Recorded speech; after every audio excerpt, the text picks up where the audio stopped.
Procedure considerations.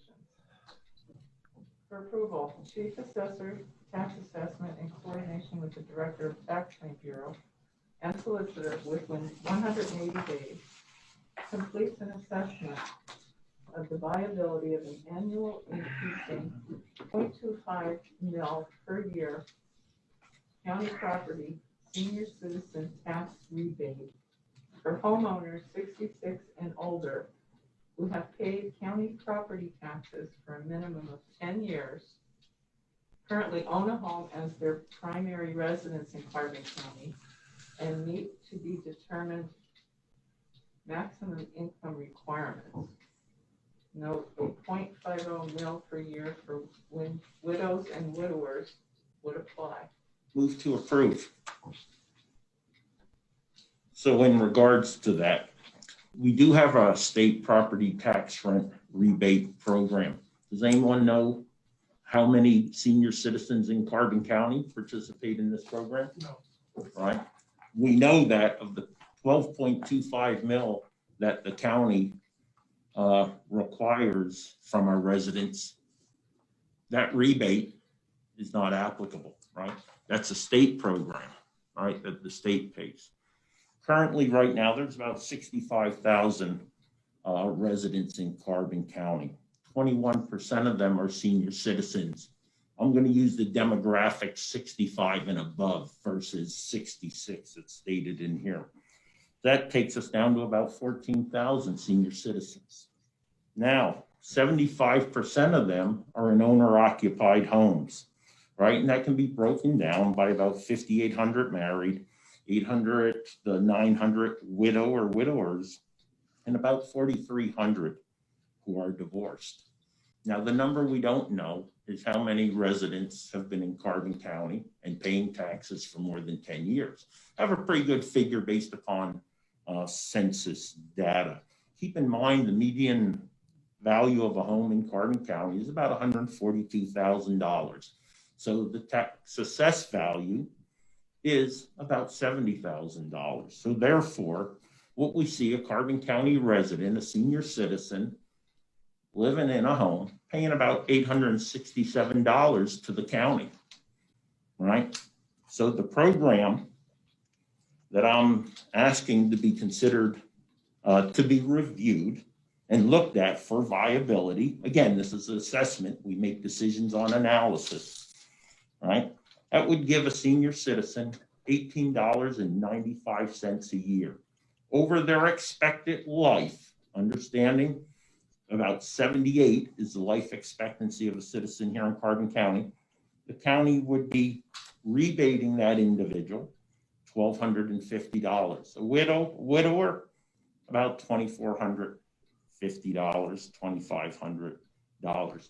Bear in mind, in 1 year, that $18.95 is enough money to get a senior citizen to the senior center and back 32 times.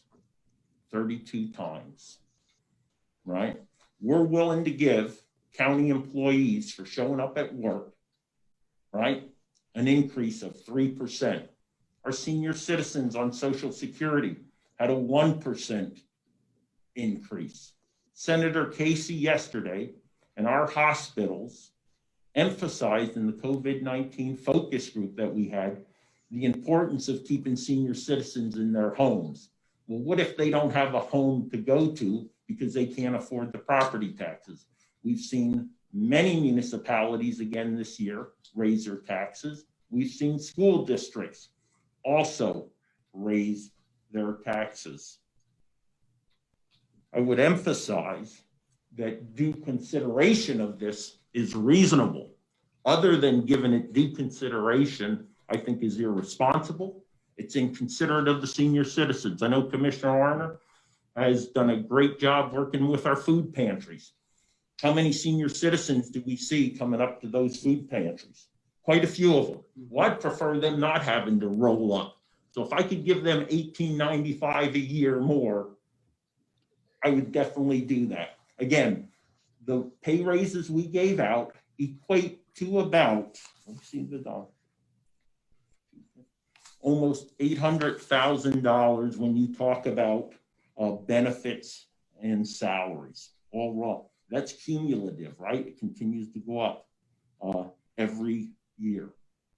And we're not willing to consider assessing the viability of $18.95 to your mother, your father, your aunt, your uncle on Social Security.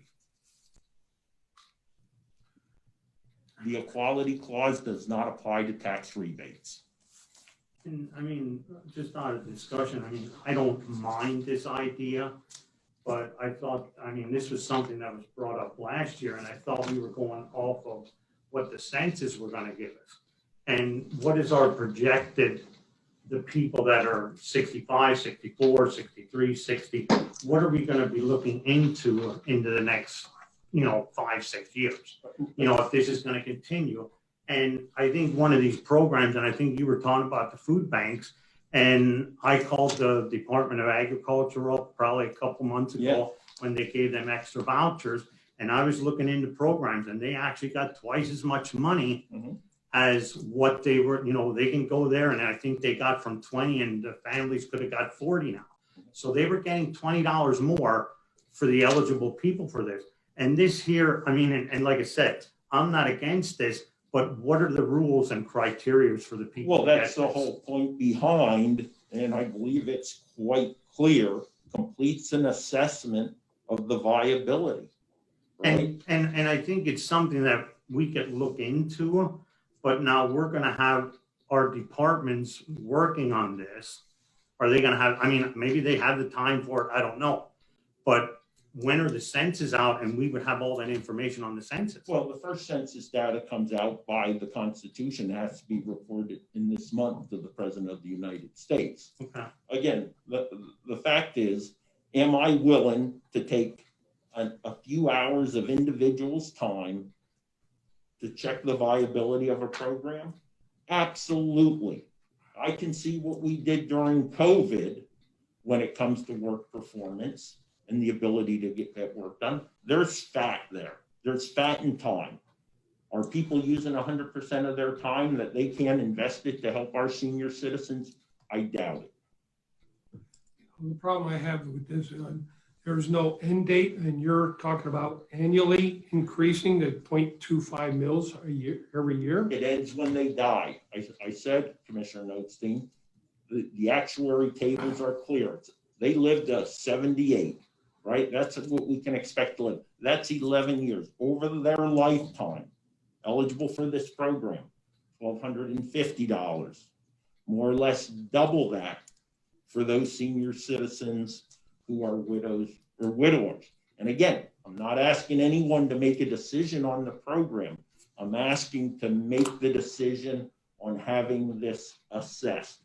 Assessing helping our senior citizens who are being forced out of their homes, who are under financial duress and need our help and need the county help and not having to wait for the state or federal government. We should be taking care of our own senior citizens. I agree with that, but that small amount is not going to make that much of a difference in those seniors staying in the home. Well, let me say that. It's not going to make a difference, but we were willing to give 30 cents for an individual to go to the senior center. We felt 30 cents, 60 cents a round trip to the senior center made a difference. Yet 32 trips to a senior center doesn't make a difference. Well, to begin with, you don't need a motion to look into this further. So no, it's to put everyone on the record to show that we're committed to the senior citizens, and not only words, but in additional actions. And you can say that about every procedural consideration on here, is that, well, in the natural course of our carrying out our duties and responsibilities, we'll look at that. No, let's go on the record for every one of these, specific this one starting out saying, we're committed to checking the viability of this. Does it make sense? If it doesn't make financial sense, if it's not in the best interest of the county and county government, well, then we don't do it. But you don't know until you step in there and you assess it. can we have a motion? Do we have a second? No.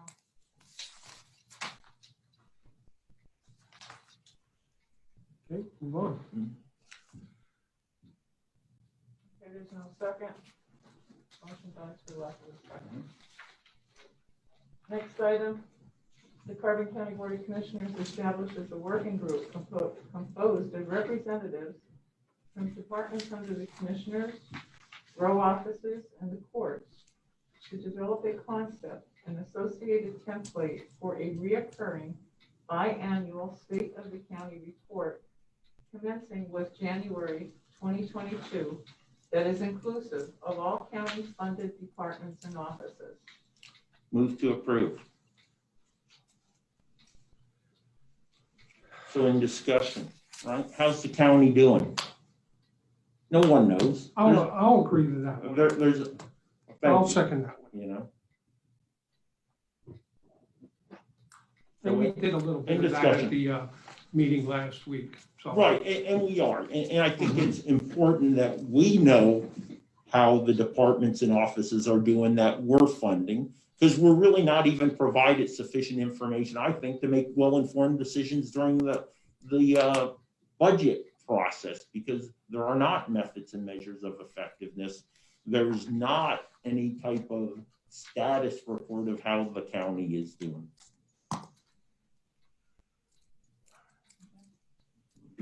Call for a vote. Mr. Arner? Yes. Mr. Lucas? Yes. Mr. Notstein? Yes,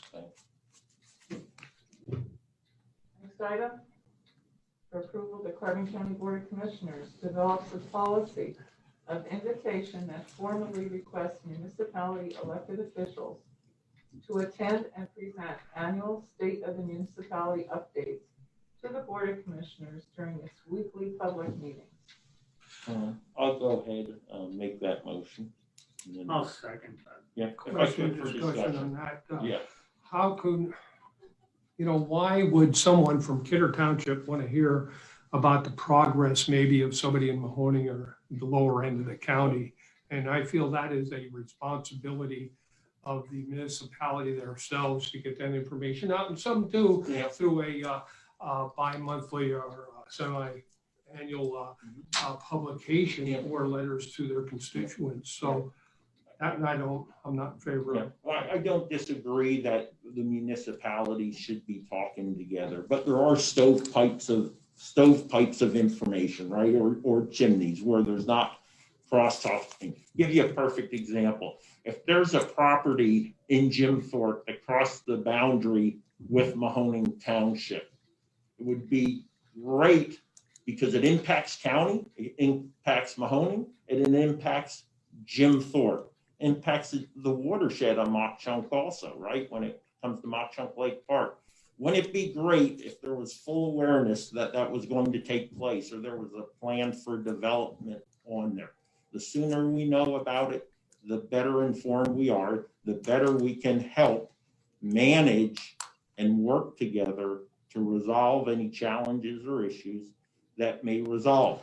The lack of conversation inhibited a successful development of Packarding Yards.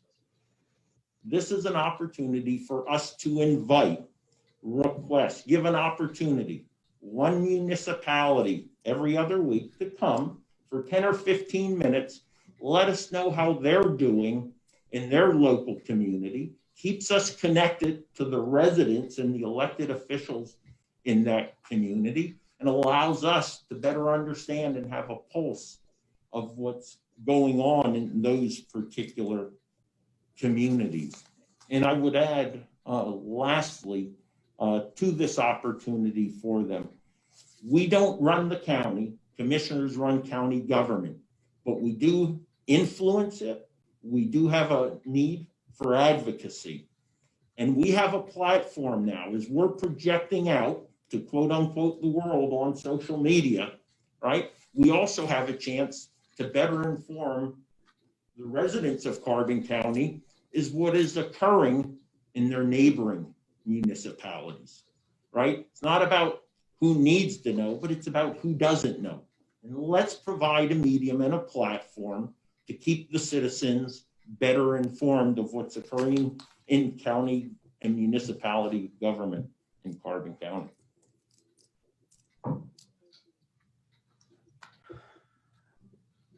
Call for the vote. I mean, Is there any way of like just sending a preliminary questionnaire out to them to see if they want to participate in it? Well, this is a request. I mean, We have an opportunity on 31 January for you to come and present 15 minutes during the Board of Commissioner meeting on the state of your municipality, the issues and challenges that might be before you and your elected bodies and residents. They say yay, they say no. So the vision would be the beginning of the year, you send out an invite to the 23 municipalities.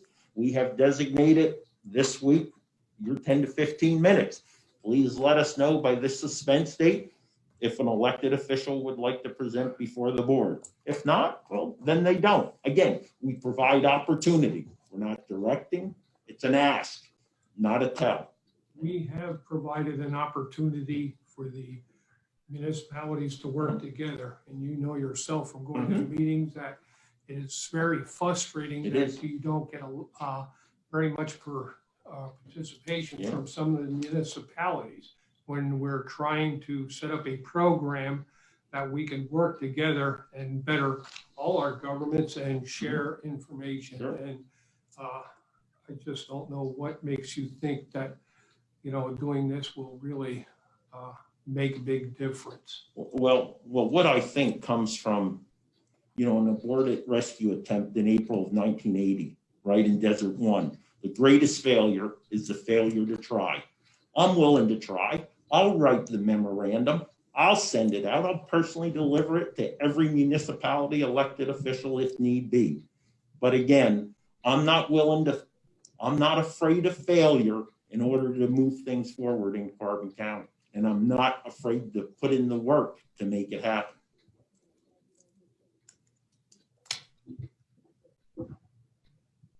Call for vote. Okay. Mr. Arner? no. Mr. Lukasevich? Yes. Mr. Notstein? No,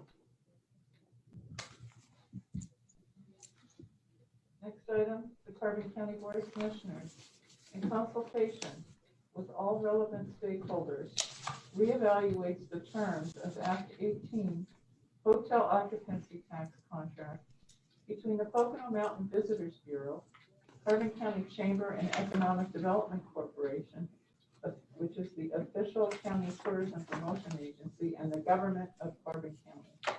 Move to approve.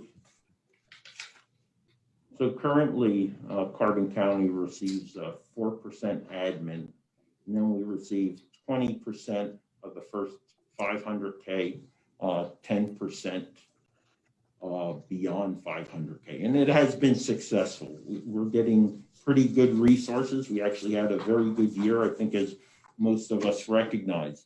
Carbon Chamber is responsible also for running the hotel tax disbursement program. Can anyone tell me how many awards were given and how much in 2020 from the hotel tax disbursement program? no, I don't know that offhand. Had we known it was going to be thrown in our face at this meeting, then we would have had it. But let me tell you that it took us a long time to get this agreement. Carbon County has the best agreement of any of the 4 counties involved in this. As the people at the Chamber, County Chamber and Tourist Promotion can tell you, it was a huge struggle to begin with. This is a 4-county vacation bureau. And what happened to us was went to the other counties first. And we got a lot of pressure from the members of the other counties as well, that they weren't too happy that we had a lot better deal than them to begin with. And it was a struggle. They got the approval of the other 3 counties before they even talked to us to make it even more difficult for us to get an agreement. If we're going to do any agreements with the 4 counties, with the Pocono Mountain Vacation Bureau, I think it has to be the 4 counties involved and not just Carbon. Right now, we have a 5-year contract. And I can't see us going back to the table unless we have the other 3 counties with us. Well, best is relative and subjective. Everybody What's is. better, we can also have. again, right now, and again, everyone saw these procedural motions on Monday. So there was opportunity for all of us to do any research that may have been required. And I'm looking at the agreement here. And is it a 3-year or a 5-year agreement with CCEDC? Thought it actually is a 3-year agreement through December 31st, 2024. And that was motion 19463 of October 17th, 2019. I've been hammering at this. There's a lack of transparency when it comes to the hotel tax disbursement program. You can't go online and see who's applying, who successfully received a grant, who didn't receive a grant. Why did they not receive a grant? There's a problem there. There was an economic, there was a study done, return on the environment. What it didn't discuss was the return or the impact on the environment of tourism. Carbon County has Josiah White Park, Mock Chunk Lake Park, and a section of the DNL Trail, all that have to be maintained and should be upgraded and continue to be improved. Renegotiating this contract to provide us additional funds helps us create a better environment for visitors in Carbon County. 3/4 of the individuals who use Mock Chunk Lake Park are not county residents. They come, they use it, they fund it, and no doubt they bring financial resources to it. But it's costly. It's costly when you have that many people coming into Mock Chunk Lake Park, into Josiah White Park, running the DNL Trail from the pedestrian bridge up to the north to where the county property ends. We're going to have to maintain it. It's going to cost us money. Here is an opportunity to take funds that are specifically focused on that and gain more funds, so it's not coming directly from county residents, but rather from the hotel tax, which comes from visitors who primarily are using the facilities and open spaces we provide.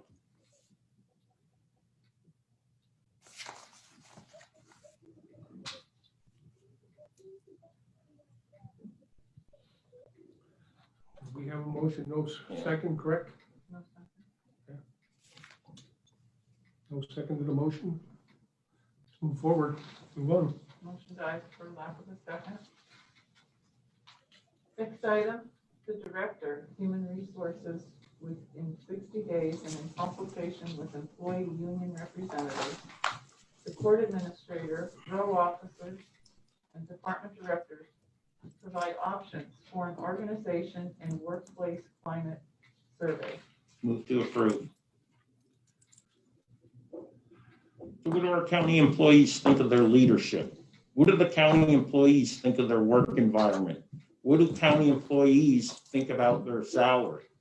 What do county employees think about the general status of the county when it impacts them? We don't know. And now we're living in cubicles, with even less contact than we had prior to March of this past year.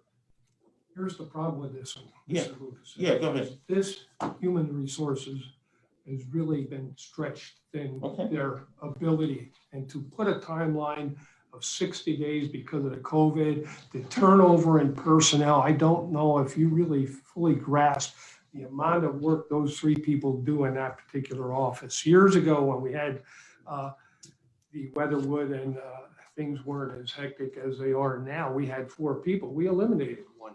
And if you want to do things like this, it's going to require additional manpower and hours. And we all have been trying to eliminate extra hours in the office because of the costs and everything else. But to put a burden on them within the next 60 days, such as this, it's just asking a lot of our employees and stressing them out even more. You know yourself, Yep. how many calls they get on weekends, at night, and everything that they do there because of the COVID, so. Move to modify the amendment to read no later than 180 days. Unfortunately, I don't think we can guarantee at this point in time what the COVID is gonna be like at 180 days. Therefore, then move to modify to read no later than 31 December 2021. Okay, then I'll second that one. Thank you. And I think what we have to research into this a little bit more too, that if we're adding all of these motions that are being made, that we're adding extra work to all the departments, this should be another department. I think I just heard you say that there were 4 people in that department. Maybe here's another department that we have to add a person to, you know, and we're trying to keep the costs down. And I mean, I don't know what to do about this. Are we overstepping our bounds with negotiations that people are telling us? You know, I don't know. You know, if we're going out to everybody, and I said it's good to see if what your employees think of you. And I mean, I thought there was like a drop box that could be put up and send them all an email, a questionnaire, and let them send it. But what are the other elected officials in the row offices, how do they feel about this? Is the court gonna do this? Are you getting the full story? The You're gonna Director of have- Human Resources within 60 days are now modified to 31 December in consultation with employee union reps, the court administrator, row officers, and department directors. Again, if a row officer for some reason doesn't want to participate, now understand, 1620 authority doesn't prevent the commissioners from communicating with county employees, regardless if they work for row officers or not. Just like an employee doesn't have to respond to a survey, to an anonymous survey of 25 questions or 20 questions. But whatever gives us a sense of the work environment and the needs of our employees. Call for vote. Mr. Arner, Not at this time. Mr. Lukasevich, Yes? Mr. Notstein. Yes, For approval, beginning with the fiscal year 2022 budget, all departments and offices requesting funding from the Board of Commissioners will submit methods and measures of effectiveness. Move to approve. So the fact is, unless they set goals and objectives, we don't know how our departments are performing. We have no idea how well the row offices are doing. Fortunately, some of them have provided. We've actually had a couple good detailed ones. I think one was the clerk of courts. The Thonotary provides us good insight, and we do have some regular reports come to us, but they're not measured against any metric. So we don't really know if they're being effective and efficient in their use of county resources. So, go ahead. I can't support anything like that at this time until you come up with some good way of measures to how can you compare a lot of the different offices that their workload changes constantly up and down at times a year. How do you measure, how do you set your parameters on this? It's just. Each department head and row office has to determine the method and measures of effectiveness.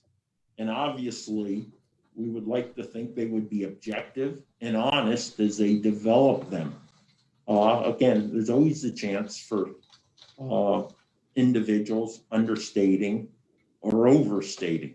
But again, this also gives the opportunity, is the motivation for them to look at their organization and to see how well they're doing on a regular basis. It's just like performance evaluations, right? If you give performance evaluations each year, you're asking your employees to set objectives and goals, methods and measures of effectiveness for your employees. And I understand the performance appraisal system is broken in the county, even though we have a policy. But nonetheless, if it was properly utilized, that could feed in easily to department measures and methods of effectiveness. What are we trying to accomplish? How well are we doing along that trail in order to accomplish what we've been required to do by county code and the services we're expected to provide residents? And like when we went over like all our salary board things, when we in fact, I think Mark Zverchak had a couple different comments, how to, like, they should be submitting things to us, you know, like how much it cost, what this extra cost is gonna be, what it's gonna do to the department. And I thought we discussed that at salary board, that we were gonna change, you know, like the different forms or whatever that people are filling in, because you look at some of them hadn't. I said, I think even if, like you mentioned a couple, and I said with the sheriff's department, they went down that this were the procedures all the way through the whole thing. And I thought that's what we were gonna have in their new submissions, you know, when they get their packet with that they're sending the budget to us for the discussion on that. And I think the controller did mention some additions to help us better understand what's going on. And some of the row officers in departments that we talked to, you know, kind of mostly when it came to salary increases, did a pretty good job of laying out why they think based upon performance and stuff. Oh, again, this is, I throw it out there again. And I'll leave it at that. Again, I think we should be all held to a standard, and we should have something to measure ourselves against. And this is part of that.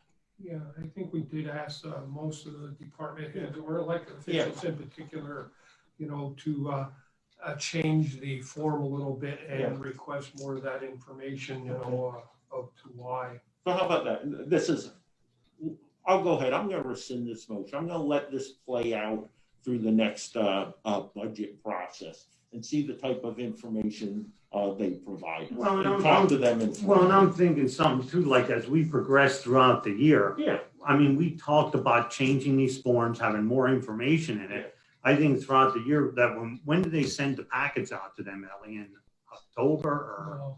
They go out in August. Oh, in August. Yeah.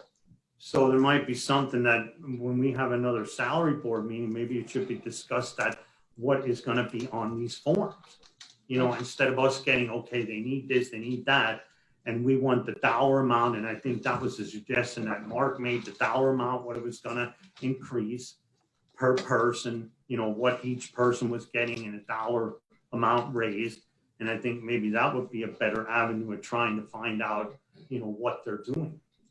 I think we need to do a little bit more of the homework there and conveying what we want of those department heads on those forms, and you know, try to refine it so they understand totally what we want. Yeah. Again, you did to say that some of the people requesting different things did an excellent job. And some didn't do such a good job, but nonetheless, I mean, everyone had the opportunity. You know, we had a lot of new people this year, and that's part of the problem. Yeah. But some of the ones that did good were new people as well. So I rescinded that one. Okay. Okay, the next item is commencing with the fiscal year 2022 Carbon County budget process. All non-county entities receiving funds from county taxpayers will provide an overview on the methods and measures of effectiveness of supported programs. I would say the same thing for this one, that let us be more explicit on what we're requiring. Yeah, and what has happened, Commissioner, I've been watching these letters come in from entities, and basically what they are saying, thank you for the money you gave last year, give us the same this year. The exception was, I will tell you, I was really impressed. The request that came down from Weatherly Library, very detailed, gave a really good indication, I think, if not specified, implied how they were using our resources that we provided them. And we should have that expectation for every organization. At least lay out how you used last year's money and what you're going to do with this year's money. So we're able to point for county residents and say, your tax dollars supported this initiative, this program. And that's why we felt that X, Y, or Z was an appropriate recipient of your tax dollars.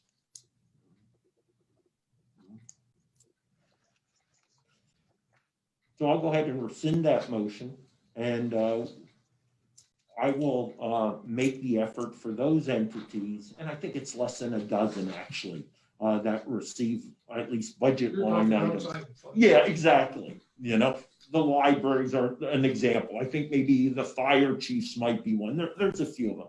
I'll reach out to them and say, hey, in your subsequent, requests, hey, just let us know what you did and what you're gonna do. Yeah, and I Right, think yeah. sometimes like we have everybody from our own departments coming in. Yeah. Maybe, and I know the library was here one time Yeah. thanking us, but it might be something in the future, just all these people, have a basic meeting with them and see what their goals are for the future. That's, That's, like that. I know we don't need any more meetings, but that might be something, at least then maybe we can understand Yeah. what they're using the money for. Okay, the next item. For approval, no later than January 31st, 2021, a working group comprised of representation from departments under the Commissioner's Office, Row Office, and the courts be established to assess the viability and develop a roadmap for the gradual elimination of non-essential Carbon County government's 23 post office boxes at the U.S. Post Office, Jim Thorpe, which currently costs the taxpayer in excess of $55,000 annually. So I'll move to approve. So 31 January is simply to designate individuals or find individuals. And I would think obviously our mail clerk leading up that effort to kind of look into the PO boxes. Now there are a couple PO boxes would probably have to be retained, possibly. And that would probably be elections because of the large amount of mail that comes in there. Understand the physical space to have a centralized location for the Postal Service to deliver mail is already available. We have the pigeonholes or the cubicles. We have the metering room. We're actually going to have an extra room available down on the second floor here in about 6 months when veterans move out of there. And there is also additional space on that floor should space need to be utilized in order that there can be a single point of entry of mail into county government. And then it all moves through intra-government carrier as it does right now. I would say, the individual who would assume that responsibility, their duties and responsibilities might expand a little bit. I looked at the duty position of the current mail clerk, and some increase in salary, if an increased workload does take place, would need to be considered. So I'm talking $2,000 or $3,000 in additional salary compared to $52,000 in savings. But if you don't have, depending on the amount of boxes that you can eliminate, you will not have that $55,000 savings. No. Here's the problem, though. Yeah. In some of these offices, and I talked to the sheriff, Mhm. and when we have things that are of confidentiality, I agree with you 100%. We could not do it with elections. Less people that touch those mail-in Better. ballots, Yeah. et cetera, the better. We have seasonal things like in the assessment office when we're doing the not the home rule, the homestead exemption. Homestead, Yeah, Extension Act. Now we're going to have a person that's going to be sorting mail, and mail isn't, if it goes to a post office box, we know exactly where it goes. Might leaves the way some mail comes in, it's messed up now. People just don't address it to the right place. But it would be very time consuming, in my opinion, to have someone have to sort the volume of mail that these offices get. And I would recommend, instead of a working group, what does one office compared to the office? Why do you have to have them sitting there listening to why this person needs the box? I would say do it on an individual basis. If you want to talk to these people, fine. But, you know, as a working group, you're just wasting a lot of time in meetings, listening to other people's issues and instead of your own, addressing your own. Yeah, and I would agree with that, just approach them and like with the different departments, there's maybe mail that's time sensitive, you know, and if it Yeah. comes here, what happens if it's here for 2 days? And like I said, our mail lady, I see her going all the time. I never see her sitting still. So how much more work are we gonna give her? And then we go back to this again. Are we gonna have to an additional person or pay her overtime? So that, I mean, like I said, I wouldn't mind, as if he would wanna approach these people and say, hey, do you want your mailbox or not?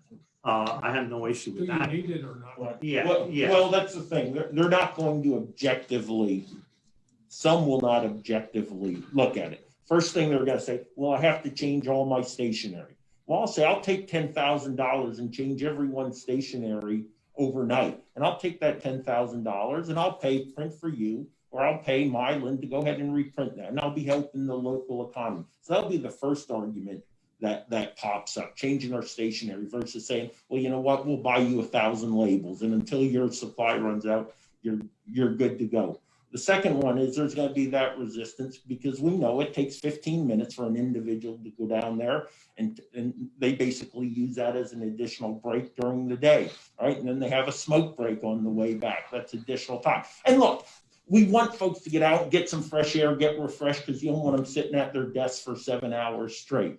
But the fact is, we're wasting taxpayer money, we're wasting taxpayer time by having 23 different individuals every day taking 15 minutes to walk down to the post office, walk back to their desk, and revamp up their work.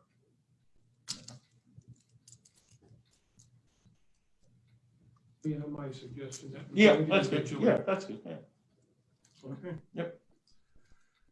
We had. Vote. only the Do a vote. vote. Oh, no, it died. No, Okay. Was there even a motion? No, yes, there was. I did. There was, Yeah. okay, Yeah. okay. Yeah. But it wasn't seconded. Right. Okay. Okay. Okay, no second. Motion dies, so that was second. For approval effective immediately, the public comment period of all county public meetings to include but not limited to the Board of Commissioners, elections, salary, retirement, planning, railroad, and prison board is renamed public comment and question with the purposes of increasing transparency, accountability, and interaction between county residents and county commissioners. Move to amend the motion to indicate effective termination of the emergency declaration for COVID-19. And we can expect actually public to be physically present again. The point of this is there's no hour more important in my work week than this meeting.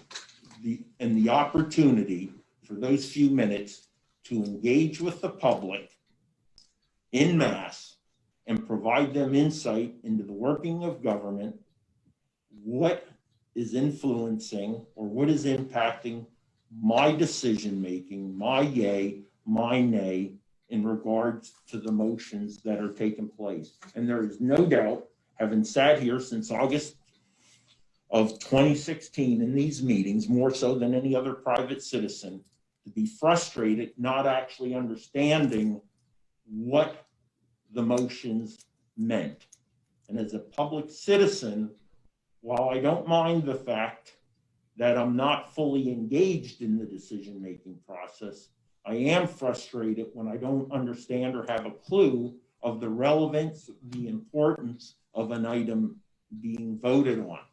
Also, it's frustrating when there is no forum other than this meeting in which formally the citizens have a chance to interact with their commissioners, with the decision makers, and present their opinion and seek clarification.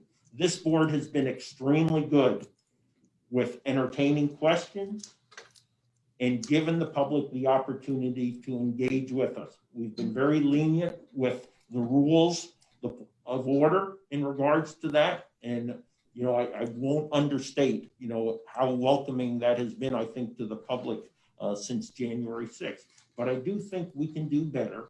And again, I have nothing else more important to do on this day than to be here, making informed decisions and allowing public citizens to present their position based on agenda items and to get clarification for agenda items that they were able to start reviewing 24 hours prior.